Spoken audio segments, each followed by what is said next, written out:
Yung bisagra, yung pampatigas ng manoy. Bisagra ka dyan. Viagra yun, tanga. Ayun, basta yun. Meron ba? Meron. Ilan? Isa lang? Mukhang mapapalaban ka, bata ah. Oo naman. Bagong taon ngayon eh. Kailangan magpaputok. Sana all. Pero ang bata mo pa. Bakit gagamit ka na agad nun? Hindi, kasi matinding laban to mamaya eh. Sigurado hanggang umaga to. Mabuti na yung may baon kang lakas. Ganun ba? I-helmet, hindi ka bibili? Di ba sabi nyo pharmacy ito? Ba't ako bibili ng helmet dito?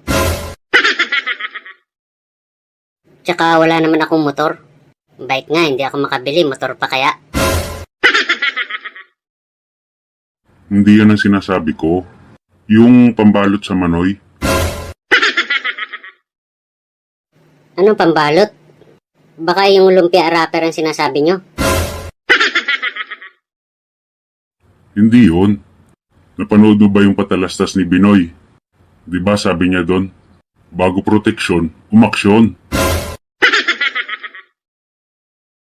Ah, hindi naman yun ang sinabi niya eh. Bobo ka rin pala. Sabi niya, bago umaksyon, proteksyon. Yun na rin yun. O ano? Bibili ka ba? Hindi na. Hindi uso sa akin yung ganyan-ganyan. Basta akong dumali, sabog kong sabog. O sige, ikaw ang bahala. Malaki ka na. Alam mo na ang tama at mali. O siya, tama na ang kwento. Baka inaantay na ako nung jowa ko. Sana all.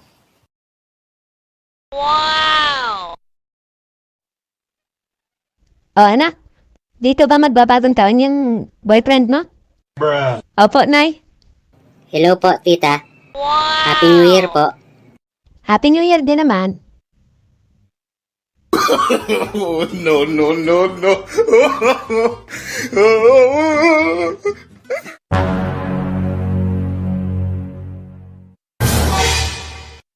Oh, tama-tama pala.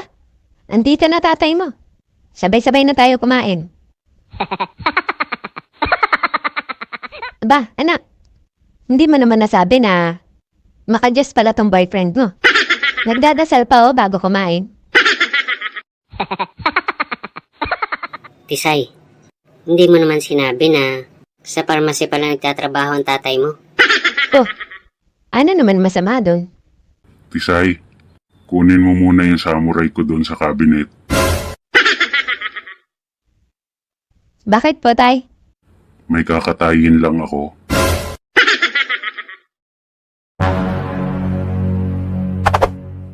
Walang hiya kang lalaki ka. Huwag na huwag kong makikita ang pagmumukha mo dito.